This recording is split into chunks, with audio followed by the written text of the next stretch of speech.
All right, welcome to this edition of the Hoel Roofing and Remodeling Podcast. Today, our special guest is Bradlee Gwinnup, and Bradlee currently is co-owner, general manager, gets shit done over at Small Town Sports and Outdoors. I knew I was going to mess something up there, so I'm gonna let Bradlee introduce himself. Crazy thing is I actually coached him in youth football. So yes, that tells you how freaking old I am. Now, the funniest thing was, I don't know if this is funny or sad, I was at Opportunity Expo in Decatur County for all the high school kids, and I was talking to one of them, and they told me they freaking graduated. They were born the year that I graduated high school. I was like, damn. Yeah. But go ahead, introduce yourself, and we'll go from there. Well, like you said, my name is Bradlee Gwinnup, co-owner and operator of Small Town Sports and Outdoors. We opened up a sporting goods / outdoors recreational store here in Rushville in 2020. So during the entire headache and mess of all of that was going on.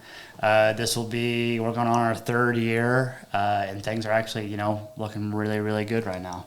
The thing that helps us the most is there's really no competition around as far as no Walmart. There's no Walmart in this town. You can come buy a ball pump or a basketball, fishing pole. We even have shoes. We have cleats. We have things like that. So a lot of things that this town actually kind of needed, we can supply. So. And we're still really new, and there's just more time and room to grow. Right. So, the funny thing is you just said Walmart, and literally we just posted a job position, and believe it or not, I have a guy from North Carolina that's interested in at least talking about the opportunity to come and sell for us. And he's like, yeah, I'm from a pretty rural area. He's like, all we really have is a Walmart, a Chick-fil-A, and there was, I think he said a Lion Den, which I believe is like the big grocery store out there. And I chuckled. I said, well, we're so rural, we don't even have Walmart anymore. And I said, whenever that happened 5 or 8 years ago, because I can't remember exactly when it happened, I said, half the town thought the town was going to close down over that, And I thought to myself, to him, I was like, but they've added places like Tractor Supply, didn't even really think about you. You're at the edge of town that I freaking never go that way. So, I mean, I'm so old that I remember when I played youth football that my coach, McKinney Jones, actually was a salesman for Curtis Brothers in that same building. Oh, wow. And the championship game of my 3rd or 4th grade year, they wouldn't let them off. So we had to play it, but we won the championship. So we jumped in a couple vehicles and we went out to Curtis Brothers to celebrate the championship with our coach because he was at work, So that's crazy. It's small town, but it's a small world how things kind of, come back around. So what gave you, why a small town, an outdoor store in Rushville? We were kind of talking off air earlier, you've grown up with parents that's always been self-employed, so business is just kind of in your genes per se. Yeah, second nature pretty much. Yeah, my dad Terry saw the vision, so he kind of wanted to do something different. He's always been kind of in the production realm of things, kind of how you guys are, just getting things done at a certain period of time. Retail was completely new. He wanted to put me in charge of it. I thought he was completely crazy, out of his mind, because I have no experience in that retail world. I was a cashier at Walmart in Shelbyville for 6 months. That's about all I got. But other than that, he saw the vision, thought there was a good opportunity to be had. And I hate to say that, but he's been right so far. Yep. There's just more room to grow. He's an entrepreneur, day in, day out. Just all the way to the bone. So bringing that up, what is some things, because let's just talk business for a minute. What a lot of people don't realize is, one thing I'm a firm believer in is you just got to go do something sometimes. And then, the old build it and they will come, fill the dreams, Yep. And, some of that is you have to see the vision. Your dad has to see we could sell bait, we could sell this, we could sell that, and part of it is, as an entrepreneur, your dad's the visionary. That's what he is. Mm-hmm. He sees things. I'm a visionary. I drive the team nuts because I'm like, hey, let's talk about this, and it's like, hey, let's focus on this right now. Everyone's like, all right, Bob, we got this thing going on. So, however, sometimes, but also as a visionary, sometimes you have to try things that either you're like, this isn't going to work, or like, holy cow, And for me, especially being in roofing, like, there's people share knowledge so much more these days, and it's so easy to follow a YouTuber or whatever, and I'm sure there's people that you can lean on that's in the same space that you are, that will help, because it's like a lot of times is just listening to them. Of like, one thing big for us is repairs. We get so many repairs because people have a hard time with contractors even showing up, let alone they don't want to mess with the small repairs. Me and my wife have discussed, we use a fair amount of subcontractors with our work, bringing a couple in-house guys that all they would do is repairs, just because, we do that much. So what is some things that, have sold well, some things that haven't, that you thought for sure these darn things are going to sell? Right. I won't give away too many of the secrets because we got more to come. I got more goodies in the bag to bring out, but we're transitioning one of the sections of our store. We're expanding our sports department. Okay. We're kind of getting out of the bicycle accessory things and the camping products. I don't really know why those aren't going as well for us. But once a day I have a call of, do you guys have shin guards? Do you have cleats? Do you have socks? Do you have mouth guards? So we're going to be expanding on that a lot more. And I'm a sports guy, so I can kind of, at least when you think of one thing, you're always missing something, but you can pick up the ground on that and everything else. Fishing has done great. Bait has done great. We just got live minnows in. I had to build like a tank from scratch using a freezer. It's just one of those things we had to get done. So me and my wife had an extra freezer. We have that sucker plugged in on a temperature gauge. Got it. We fill it up with water. I throw the little swimmers in there, and people have been buying them up. They come from all over. And every time someone comes into our store, they think, how nice it is. Right. They're always saying, man, this place is nice. We didn't know you were here, this and that, which it's tough because we're on that side of town. But now hopefully we will be the draw to get people on that side of town, because there's nothing on that road between Rushville and Brookville. Right. There's nothing there. Nobody's driving home, or nobody's driving to work really going that way, anything else like that. But yeah, I think as far as people getting there, people are finding it. Right.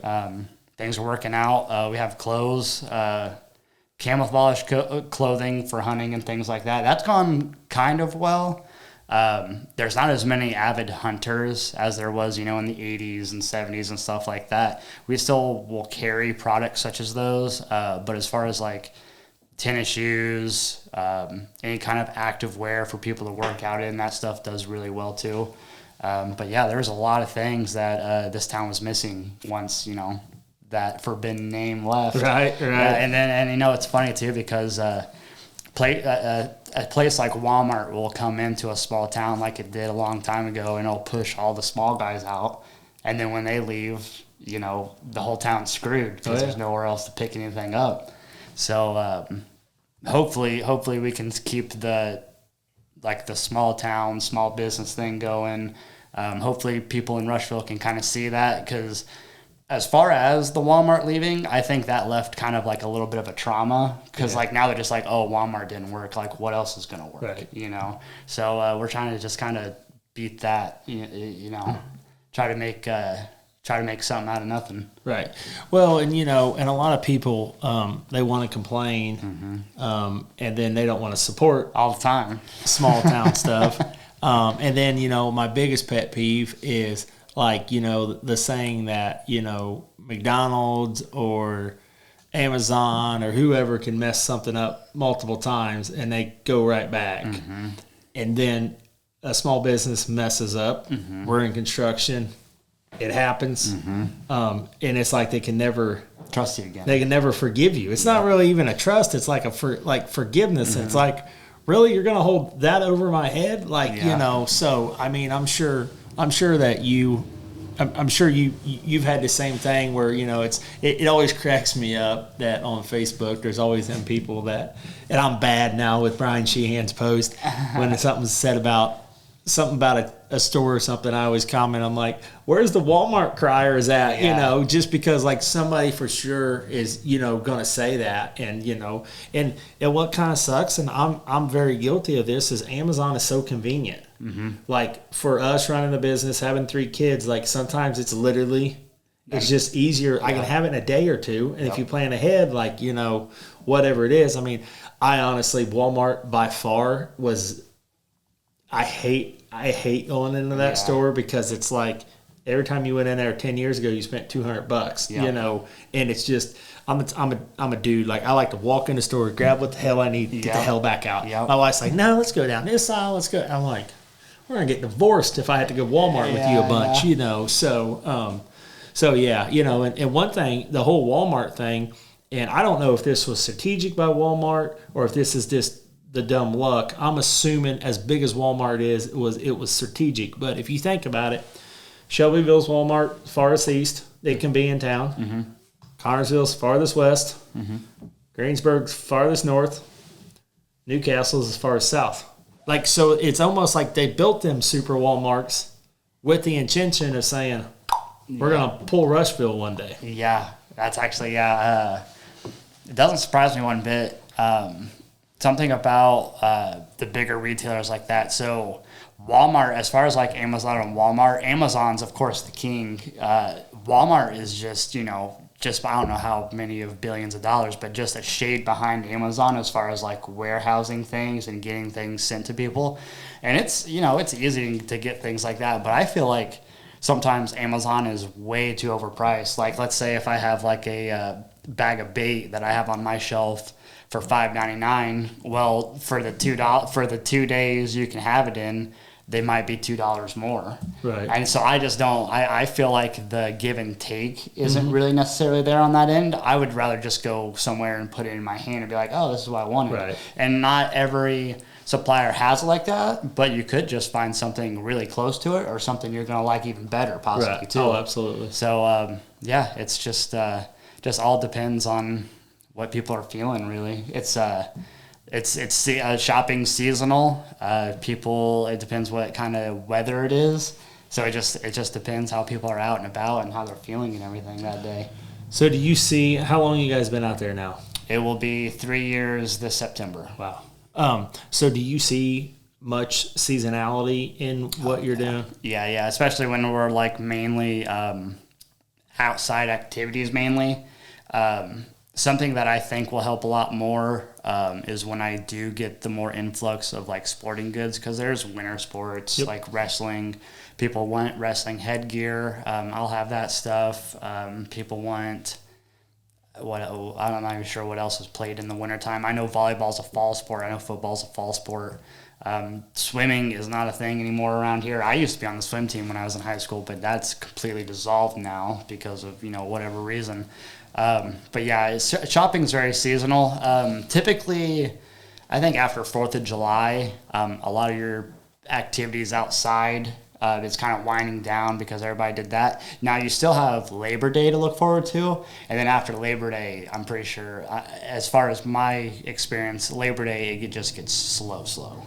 Because then people are gearing towards more like, hey, Halloween's coming. It's time for the year to slow down. It's time for the year to stop. But then, like, for instance, more local, school's about to let out. Yep. Everybody's kind of been just gearing towards, like, hey, summer vacation's right here, right in front of us. That's kind of what everybody's focused on. But as soon as summer break gets here, I believe shoppers are going to break wide open again. I think people are going to be looking for stuff to do. Kids are going to be walking around, and we have things from basketballs to baseballs to we'll have disc golf stuff in. We'll have pickleball stuff in. So yeah, we have a lot of really cool things to look forward to here in the next 2 months. So I know there's a disc golf course there in town. So was that your influence to bring the disc golf stuff in? Yeah, Fields carried it for a while. Now I haven't been in Fields for a while, so I don't really know. What I hear from people is that they haven't like necessarily restocked. They might have, that might have changed. I'm not really sure. But we're going to have some disc golf stuff. I've tried to reach out to a couple of people and ask if there's like a disc golf league or like some kind of tournament that gets put on or anything like that. And I haven't really heard from anybody yet, but I think that'd be a huge idea. The town has it. Right. Why don't we just kind of league it out, you know? There was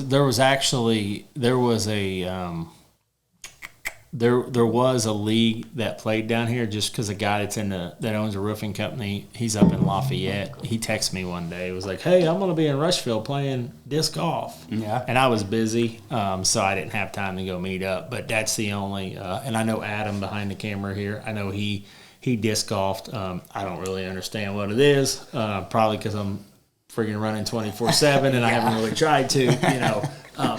But so, yeah, that's, I mean, stuff like that I don't even think of, you know, and that's the business mind. And like I said, like, you know, that's why, like I said, sometimes you just got to try stuff and throw mud at the wall and see what sticks and, you know, see what kind of response you get. And you're right, out towards 52, you know, there's less traffic, I assume. You know, and that's another thing. Like, I'd studied, like, Chick-fil-A restaurants, like, 10 years ago.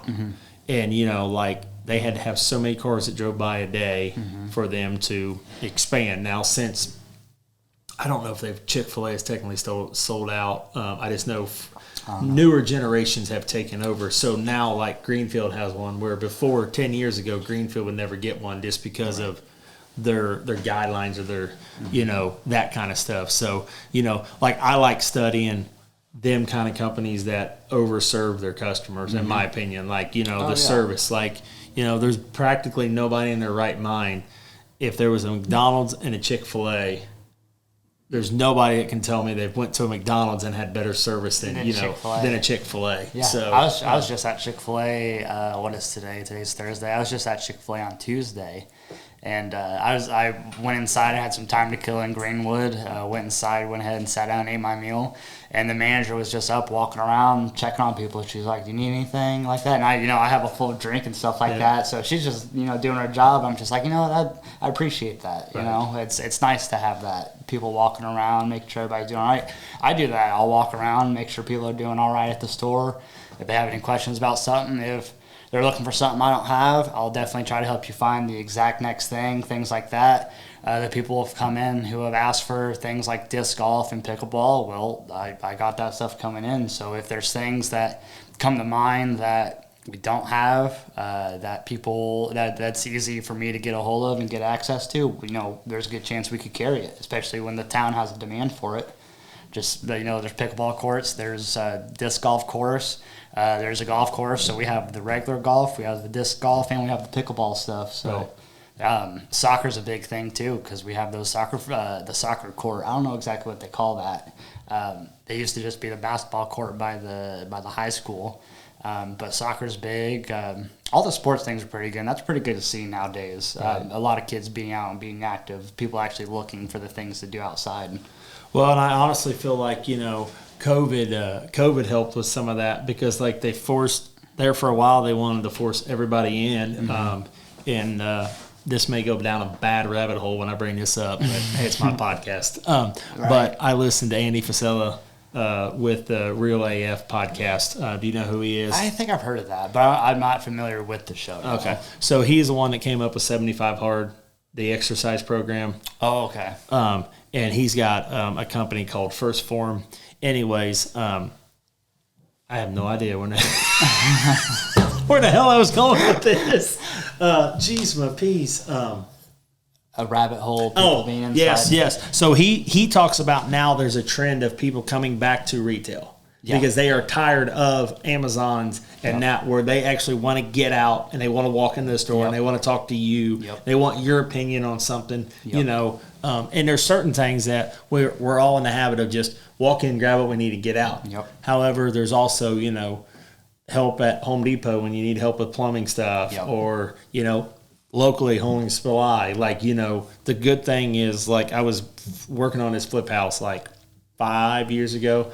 And it was after Hoeing Supply was closed, and we went down to Greensburg. We went to Tops, and I needed to run some some water lines and stuff, and like I walk out and like the contraction they sold me worked, but it was like 7 different reducers and stuff, and then I had to get a bunch of other stuff, and then by the time I got back there, I ended up not messing with it that day. Right.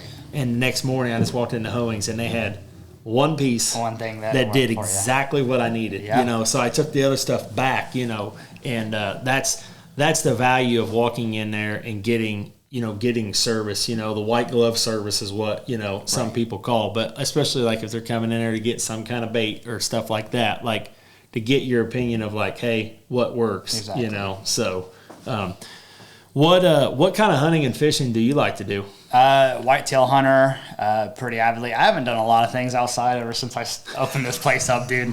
I get out as much as I can. I fish a little bit, you know, bass fish, crappie fish, things like that.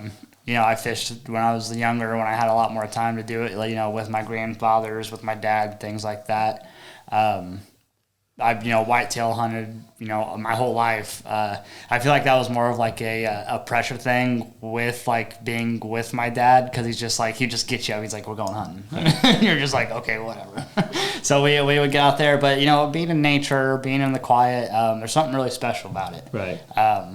The people who are, you know, the real big nature nuts, the avid hikers, things like, there's really something to that, because people really just enjoy being out there in solitude and serenity and not being around where it's noisy and just having peace, because that's what people are still really looking for. Well, and once again, I think the COVID thing was all just a big setup and, you know, influenced by corruption and all that kind of stuff. And however, it did force us to enjoy the outdoors and stuff like that. And it was funny because like people used to be like, you live clear out there? Mm-hmm. And then now they're like, then that all the COVID stuff went down. They're like, yeah, and that's not near as bad as the idea, you know. Way more people are flocking to areas like this, especially with like remote working and going back to like the whole like Amazon like shipping stuff. Shipping's been a nightmare for 3 years now. Like it has not gotten better.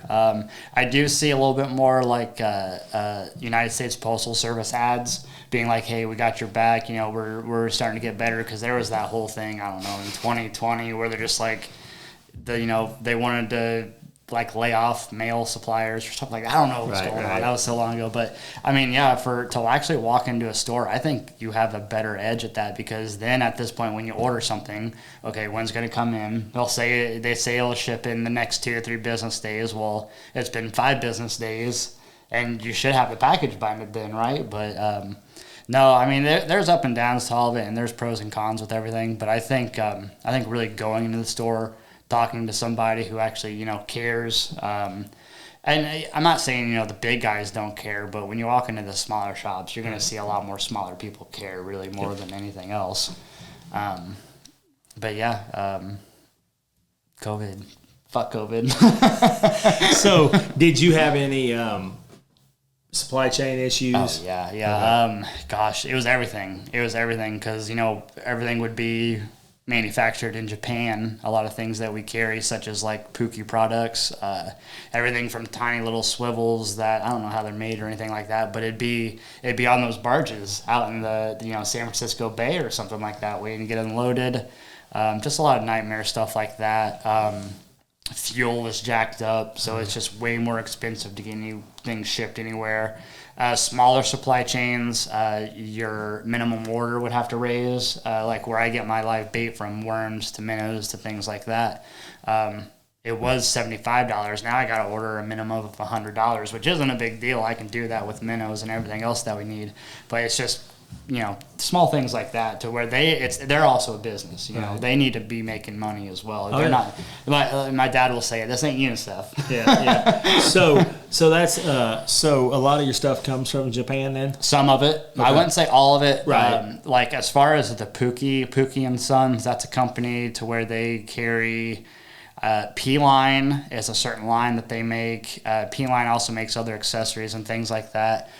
We like to I'm trying to expand a little bit more on the local manufacturers as far as bait goes, because there's like a whole underground community with that I was never aware of. And it's really cool for these guys to actually like do what they're passionate about. They're not making like a ton of money off of it. They still got their day-to-day jobs.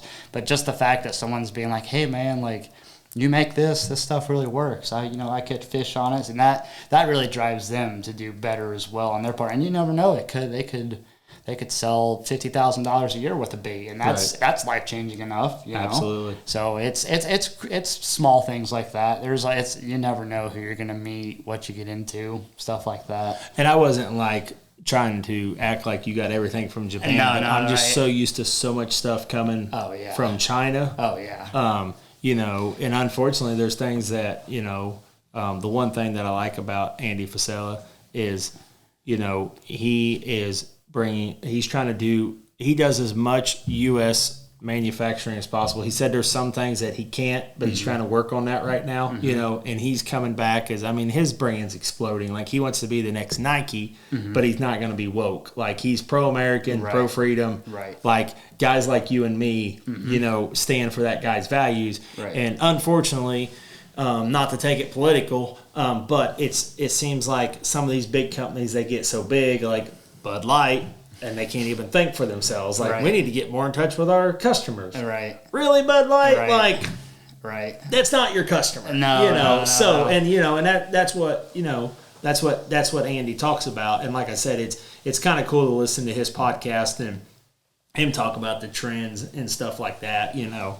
And just as a business to business guy, like, you know, we all struggle with the same stuff. Right. The struggles I have is the struggles that you have to a degree, you know. Right, so. to a degree. Like, you know, things like, you know, like you said, Bud Light. My marketing, you know, we would be, you know, a lot smarter with our marketing. We don't let our marketing be handled by any third-party chains like that, to where they could just make some huge altering decision for us and be like, well, what are you doing? That's costing us obviously $1 billion worth of revenue. But there's always a plan. Oh yeah. You know, because Anheuser-Busch, because they own like all kinds of beer. Oh yeah. So if they were just like, hey, maybe we can like do this, and then maybe people start drinking more Miller Lite. Maybe people start drinking more. I don't think they own Modelo, but they own something almost Heineken, something like that. Okay. So, and I know all those sales went up, but I don't drink a whole lot of Anheuser-Busch to begin with. I've always been more like, as soon as Yuengling kind of came out and hit the scene, I've really liked the Yuengling a lot. Yeah. But I have 2 of those and I'm done. I'm 150 pounds soaking wet, so I have 2 or 3 beers and I'm good. Cheap date, that's what they call that. That's right? What I am. No, like I said, it's just, you know, so speaking of that, like, what kind of marketing do you do, you know, being in a rural market and that kind of stuff? Well, you know, you can't capitalize enough on Facebook and Instagram because that's free. Yep. You can just do that on your phones, things like that. We've had to change a couple schemes. There's some things that kind of outlive their time, such as like our newspaper ads. Yep. Personally, I think it's time to withdraw our newspaper ads and just focus that, what would we call it? Marketing. Yeah. Focus that marketing money towards something else. So yeah, and then just making small changes like that. I do like my billboards that I have out and about, because I have, like, let's say I have a billboard in Newcastle, and as soon as I got that up, I think there was like 2 guys in there within the week, and they were just like, "Hey, we saw that board. We're from Newcastle." And I'm like, "Badass." I'm like, "Good, that's working." You know. So yeah, it's definitely when you're a starting business, entering in that 3rd year, it's time to start cutting the costs. What's bringing in revenue? What's not bringing in revenue? Radio, I have a good relationship with the radio, and what I mean by good relationship, they get me some like Reds tickets, you know, for doing business with them. They play me all the time, especially during the season stuff. So yeah, as long as I have a good customer relationship with a lot of these guys, I'll keep doing business with them, because why not? If they're taking care of me and things like that. There's some things I've done, like one time, like we had an ad in the Indianapolis Colts player yearbook, and that was cool. It got me 2 Monday Night Football tickets, but I think they called me back. They're like, "Do you want to do that again?" I was like, "Nah, nah, it's cool. I appreciate it." But well, and I mean, you know, that's like you said, Facebook, Instagram, like you said, that's all free. Google is a big thing for us. Yeah. You know, it's a huge thing, and especially like with us being in a service industry that, you know, it's a big ticket. People's got to trust. Yeah. There's been a lot of contractors rip a lot of people off, unfortunately. So, in the grand scheme of things, you're selling a different a different price ticket, but because like billboards, in my industry, like they're really not. Yeah. Right. They're not necessarily like my billboards are the trucks that are out on the road every single day. That's true. Kind of thing. But another thing I've heard is print and radio is coming back in as a better ROI. For and once again it depends on your geographics and who you're trying to target. So what's nice about like as far as advertising, it's all about kind of less is more is my opinion on it. I could stick just like our logo that has just a fish on it, and that's just going to already raise questions just by people seeing that. I could just have that on a sign. People are going to see that fish, and they'll be like, oh, where's that? With like, I guess with like how roofing, like you guys do so much, and not everybody's like really looking for a roof all the time, every time. So I guess on a billboard, you'd have to really put more with yours on it, I guess. And with mine, you could just have that picture of a fish, and guys would probably be like, oh, like, I mean, that's what I like doing, you know what I mean? Well, and and what I've done, like our logo has changed, like on our trucks. Like when I was first started, I thought the logo part without the whole roofing part was like so important. And then now you see on our trucks it says whole roofing really freaking big, and then remodeling. Yep. Because I wanted the focus to be roofing, and the actual logo now is real small, because nobody cares about. I mean, the bad thing about construction is a lot of the logos it's either a house, hammers, or saws, and like you say, less is more. Once again, our newer yard signs say whole roofing and a phone number. I think I even took and remodeling off of most of the yard signs because, like, man, there was one yard sign. I don't even know who it was. They did some kind of construction that was on Main Street a couple of years ago. And it was so busy that I think I stopped one night and I still couldn't read it. Yeah. Like, so you're right. And like with you, drawing in fishermen, that, or just kind of you're going to draw in outdoors. Hunters, fishermen, like buy a fish or something, up there. But no, like, and that's one thing that I think a lot of small businesses struggle is they think it's got to be overcomplicated. Extravagant. Yes. We got to blow people away with this ad. Well, you really don't. Well, and that's like videos. Me and Adam, every once in a while, I'm like, Adam, I know you want to be perfect. And I said, I know you want every little detail to be perfect. But I was like, and I've got a good friend that's in Memphis, Tennessee. And he's like, Bob, just grab the phone and just shoot a quick video and give me some pointers. Yeah. And I think Adam told me the other day it was up to 4,000 views on YouTube. Heck yeah. And it was like, hey, this is Bob. This is what I found. Yep. Or look at this hot mess on this metal roof. Yep. And then I saw showed that. it. I know what you're talking about. Yep. So, so it's working. Yeah. Where, and that one day I had my wife up there because I'm like, she's going to draw way more views than my ugly mug, So that's... like I said, like that's the cool thing. Like I said, like business is business. Like you're seeing, the marketing and you're trying things like a Colts thing that doesn't work sometimes, or it's. And another thing is what we say in the roofing space is half of your marketing money is wasted. You just have to figure out which half that is. Yeah. Because like we've got trucks and we've got yard signs and we've got website and we got Google and we got Facebook and just we've got Bobby Ann out talking to insurance agents. So just all them kind of things, they lead to, your insurance agent says, call these guys. Well, then they end up on Google or they end up on the website, so it's a combination of multiple things. And that's something I try to really push is kind of like the Google presence too. Yep. A good Google review really does mean a lot because when even as far as like something simple as like, hey, I'm looking for a McDonald's or a fast food restaurant. I type in fast food.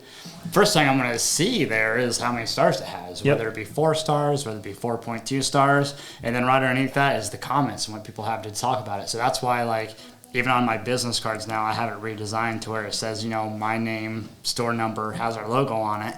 Well, then we also have like the Facebook, Instagram, Google, and Yelp icons, because those things really do matter. And you can find it either, the products we have on any of those platforms. You can find out our hours on any of those platforms.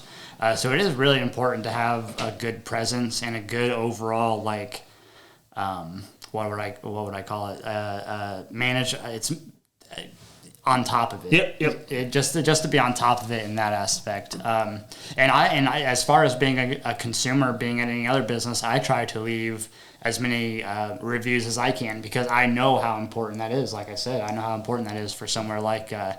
I was up at the casino the other night, and it was like 11:30 on a Sunday. I think it was Sunday, and I was looking for something to eat. I was hungry, and the only place that was open was McDonald's. Or it was Taco Bell, but there was one McDonald's across the street, and they said hours may vary, hours might not be right, and I was like, well, the McDonald's, they might be open past then. But I drove up to it, and it was completely closed. Like, their stuff wasn't right. So if you're a smaller business and that stuff ain't right, then people are gonna be like, oh, these people, like, they stay mad at you, like you mentioned earlier. People just stay mad at you just because you make that small mistake. Something that someone really brought to my attention that has stuck with me surprisingly since. I probably heard this a long time ago, I never remember anything from high school or anything like that. But a person talked to me about ads. He goes, people don't buy Campbell's soup because it's the best soup.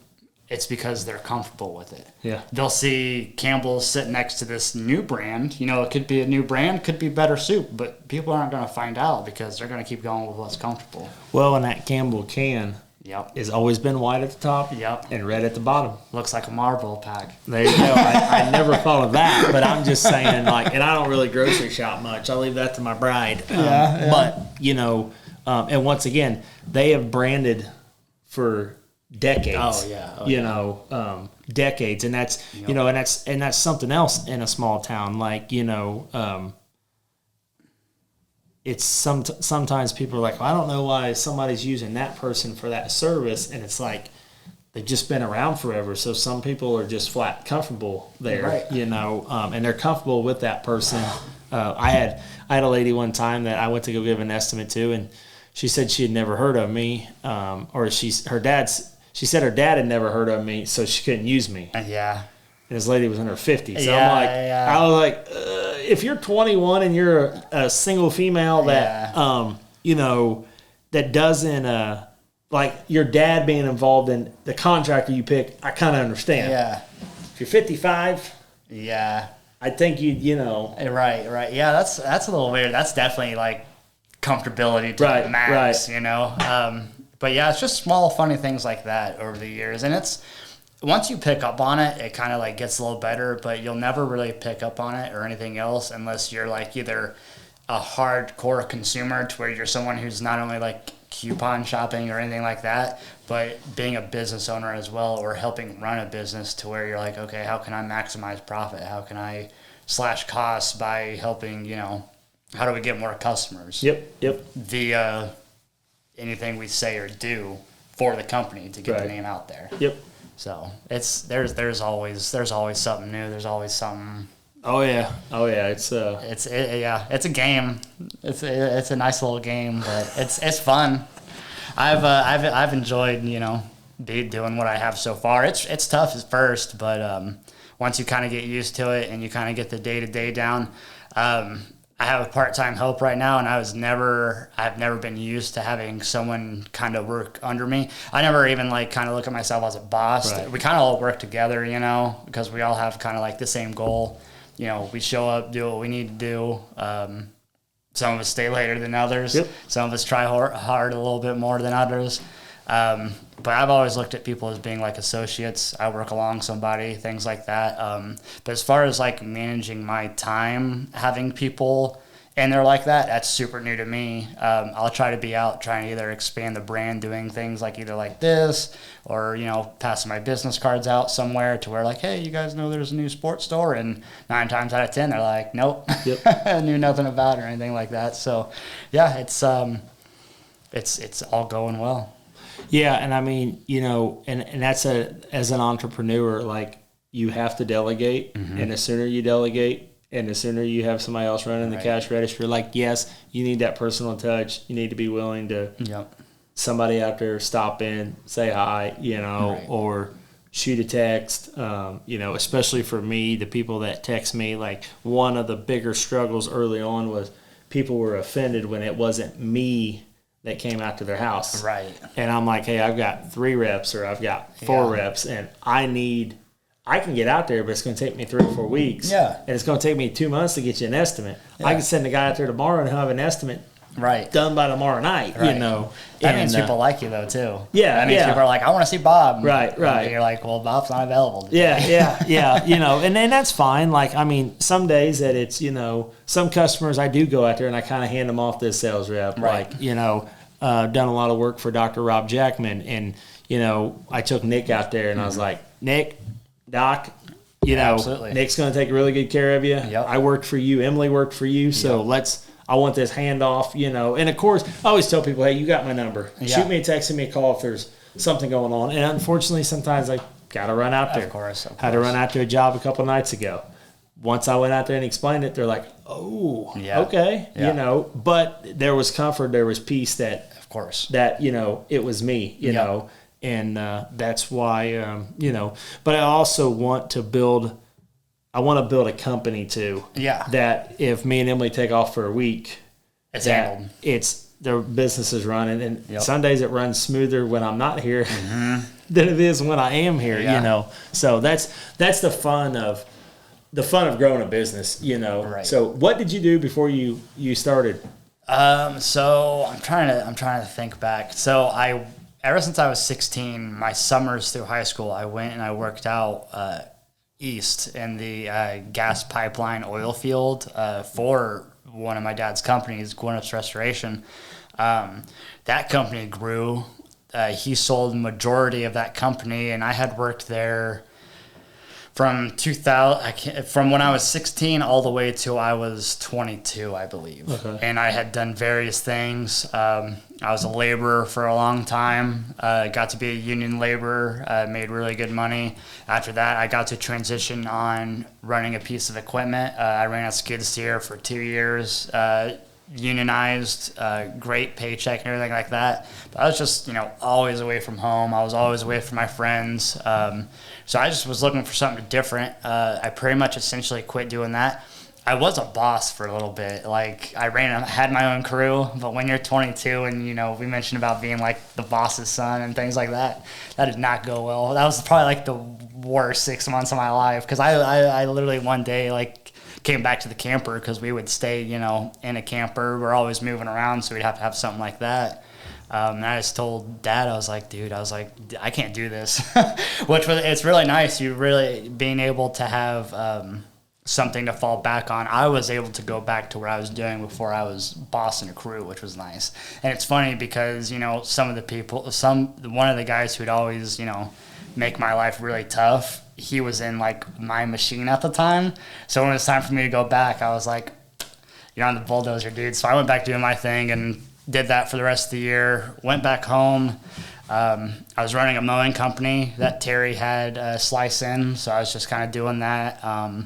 And then Dad wanted to open up the store, and so I, would give it a shot. And there's been nothing harder, but I would also say there's probably nothing more gratifying too than having someone not only trust you, but also have the faith in you to do something like that, to have no experience, to just say, hey, here's this investment. I want you to run it, and I want you to make it successful. Right. And that's so far as what it's been. It's been successful. It's still a new business. Going in on the 3rd year. If it was our 8th year and we were still having the days or the weeks or the months we were having, I'd be concerned. Right. But as far as us being new, it's just like a kid, man. Like, a 3-year-old isn't going to know everything yet.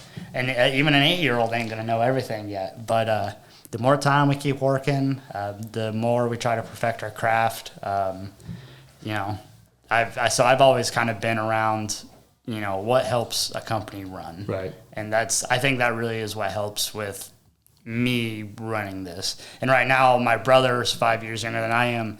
He's kind of going through the ringer of, hey, this is how you make a company successful, this and that. He was always home.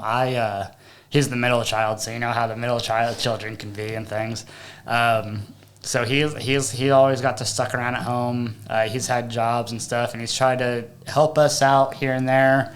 I know when the time comes, he'll probably want to hop into the store a little bit, and I'll be cool with that and everything. But he'll definitely have to figure out, the day-to-day tasks like I had to figure it out. So and I've done everything from running the cash register to cleaning the bathroom to sweeping the floors, closing in the evenings. And we've had to make big adjustments as far as like opening and closing hours, the things such as what products do we have on the floor, things like that. It all just comes with time to figure it out. So.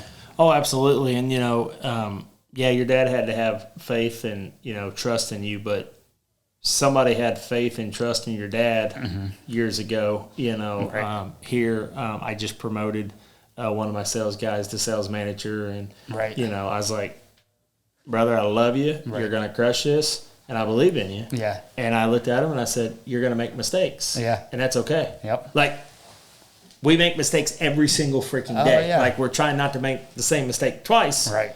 Hopefully not really close to each other. Yeah. However, it literally, and people just want somebody that believes in them and trusts in them. Yeah. And as a leader, sometimes it's hard conversations Yeah. like, hey, we got to step up, or hey, we really screwed this up. Yeah. Like, we screwed it up bad. So far the store thing has been easier than trying to run a crew full of 30-year-olds and 40-year-olds who are just constantly just always mad, because that's just the industry itself. It's just grueling and tough on people, just like any like hard labor industry or anything like that. I'm sure some of your guys' laborers on them roofs are just peachy king when it comes right down to it and things like that. But God, I can't think of where I was going with that too. But you're just talking about, and I get it. Part of that is you have to protect your culture. Yeah. And that's really freaking hard when the owner of the business is 12 hours away, 10 hours away, whatever that is. Yeah. And construction has a stigma of being a bunch of whiny asses, overpaid people. Right. Fortunately, a lot of our crews are Hispanic, and I hate to say it, they're the few that are left that still appreciate having a job. Like, I've got one gentleman that works on one of the crews that we use on a regular basis. If I'm out there, he will come up and shake my hand and say, "Thank you for work today, Bob." Yeah. I love my team, but I ain't never hardly had one of them come up and say, "Hey, thank you for a job today." So he genuinely, super grateful yes, for what you're doing. And he's got the worst job out of anybody that's listening to this podcast. I can promise you that.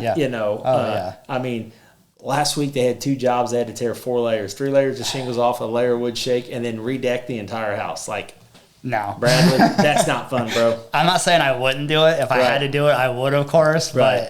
But leave me alone while I'm doing it. Yeah. So, It'd be one of those things. But and I get it, and one thing that I had, and we're in a little bit, it's not exactly because it was your dad's business that you were working in, but I struggled in the beginning because I had a couple sales reps that were older than me. Yeah. And finally, I actually reached out to my old manager that I worked under when I worked for Dave Ramsey.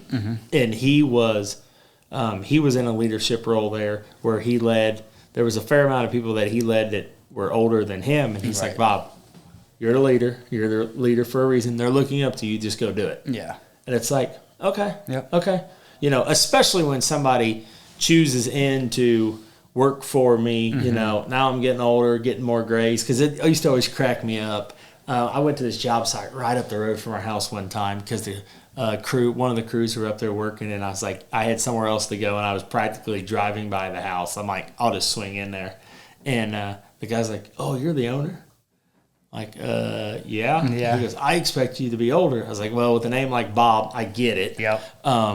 And I took off my hat. I was like, "I got plenty of grace coming in here."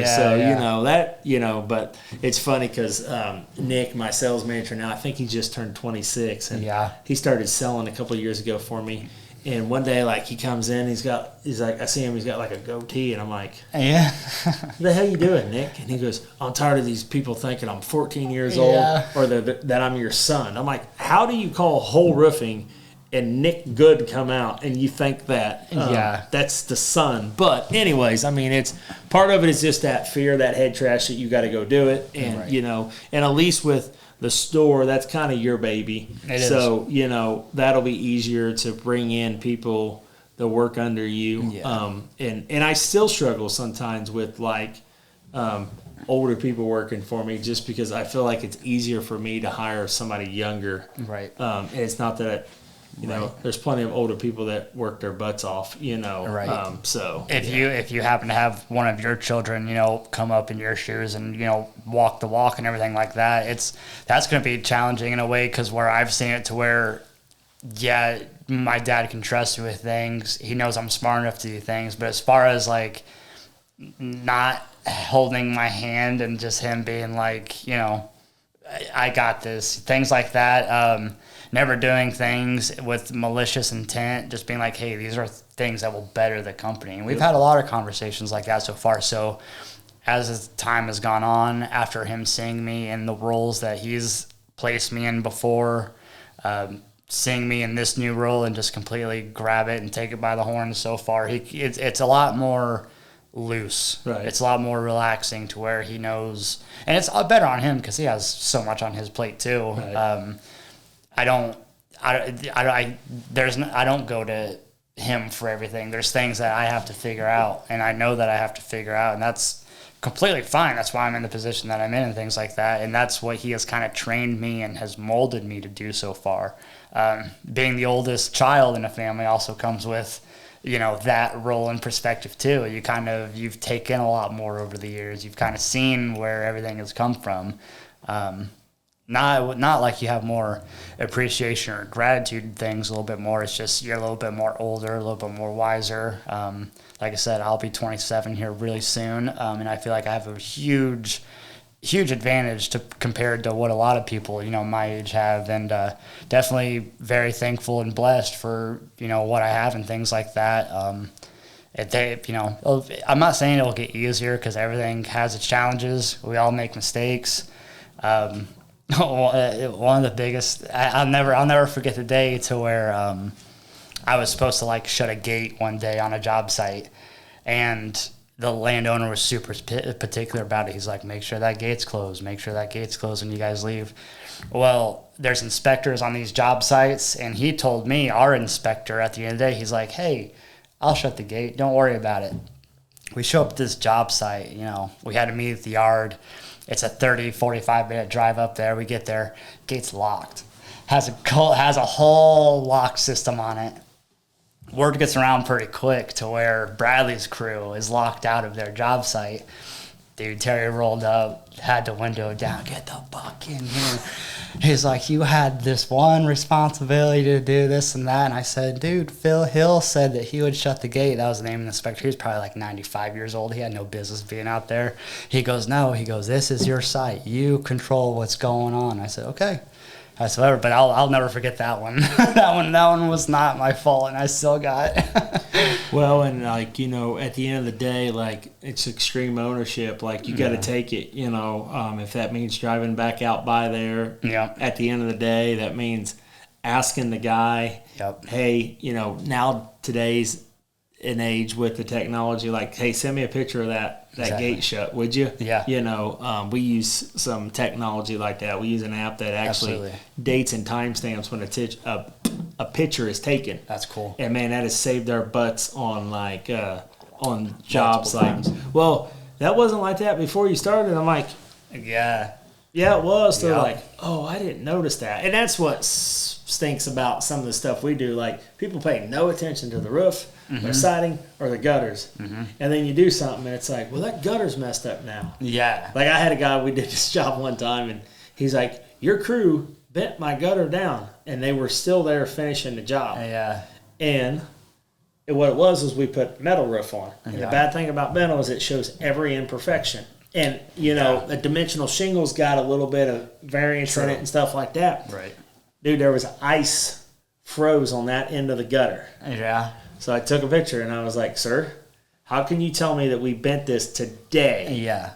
And water ran down there while it hasn't rained, and it froze. And he's like, oh, he goes, it's probably been like that for a while. Yeah. Like, it has, sir. Yeah. You know, so. Yeah, not that we don't want to fix your gutters or nothing. Right, exactly. But we're not just going to fix it. If you want new gutters, hey, I'll give you a price, you know. But, yeah, so, no, I mean, that's, like I said, like, and working with your dad or working for your dad, like, that's tough. And, you know, and I've already thought of that because our kids are very, very involved. They're in here all the time trying to help. And actually, I told my son, I'm like, here in a couple of years, your job's going to be to pull this material that we use for every job site. Like, we'll just have pallets out there, you know. Yeah.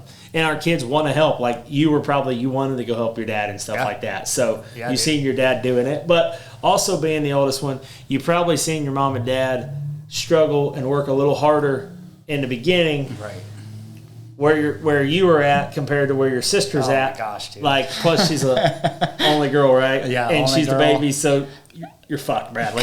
Completely different. Yes, but still, you know, 10 years difference. Like, your dad's still hustling, don't get me wrong. Oh, yeah. However, he's probably more intentional now because he can be, Yes. you know. Oh, and I catch, you know, the same way now that we have this office in here. Mm-hmm. You know, my youngest one's at preschool, and I see her. I just told her earlier, I was like, sweetie, today's the last day, and your brother and sister's here the rest of the summer. That's right. You know, and every once in a while it's just me and my wife and little Riley going out to lunch. I'm like, well, that ain't going to happen for another 3 months, you know. Yeah. So, but yeah, no, I mean, there's a lot to that. Family business can be a huge blessing, and it can be a huge curse, you know. So it really can. I remember when I was sitting at Mezcal when I was 16. We were just eating dinner, and I asked him, I was like, hey, can I go work out there this summer? And Dad's like, yeah, sure. He's like, yeah, follow me 300 miles out there, and I'll teach you how to spray grass seed on hills. Yep. I'm like, sure, man. So, yeah, man, I'll never forget my first day of work, being how exhausted I was and anything like that, but probably the best thing for me. And I'm sure one day your son will be like, I want to get up there and do that, and you'll just be like, get up there. Because that's how they'll learn best, really, especially like getting the knowledge of this business. Once they understand what a roof is, they'll be masters. Yeah. It'll just be no question. It'll come to them second nature. Well, and you know, like you said, there's this will get me down a rabbit hole if I don't watch it. Like you said, like going out there to work and put in a hard day's work, Mm-hmm. like that is so anti-culture now. Mm-hmm. And it's like that's what this country need is men that can go out there and sweat, men that can go out there and provide. And there's nothing wrong with any jobs that you don't have to go do that at. There's days that I wish I had a job that I was sweating and not the stress and the 17 things that's on my mind. However, like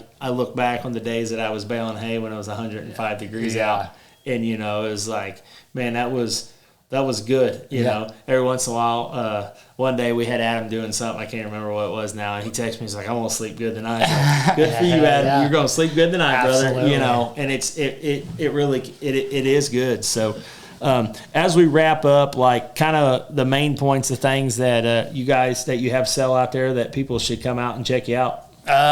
We have all kinds of tennis shoes. Our main brand is Under Armour. We carry active wear for Under Armour. Hey Dude shoes are a big seller for us. Those have exploded over the past couple of years. We have a great fishing department, great selection. We have some kayaks available right now. I'm trying to get a new shipment in ASAP, but we'll see what we can get. Big sporting goods department, which is really good. I mean, we're the best retail store within 30 miles, I do believe, because like I said, we have no competition. We're not just some outdoor store catered to the outdoorsman. We have the sporting goods aspect. We love seeing our kids outside active. We love seeing people play ball. We like people putting in, you know, a hard day's work and have something come out of it and things like that. So yeah, we just have a couple different departments. Come check us out. Monday through Saturday, we are open 7 a.m. to 7 p.m. So, you know, plenty of opportunity to come see us. We are closed on Sundays. I don't know if we'll ever change that. I experimented with that for a couple weeks one summer. Not a whole lot of traffic, so maybe we'll try to do it again one day. But other than that, just a kick-ass store, man. Every single person has been pleasantly surprised. I'd say 1 out of 20 people will come in, they'll be like, oh, you're too expensive. And I'm like, whatever, you're too grumpy. It's just things like that, you know. So the funny thing in our world, we say there should be you should be able to leave a Google review for customers. you should 100%. Or like a blacklist or a warning list of hey, if this guy walks into your store kind of thing. But Yeah. now seriously, Bradlee, it's been a pleasure, brother. Like I said, I coached you in youth football. That is crazy to think. Right. Now we're sitting here talking business, That's But right. seriously, go check them out. Next time I'm going to be out there, I'm going to make sure I'm intentional about making a Facebook post to help promote you. And seriously, if they're selling something, they're local, good kid, just working to make his community better. So I appreciate you, brother. Best of luck, and anytime that I can be of assistance, just let me know. Same thing. Thanks, brother. Thank you.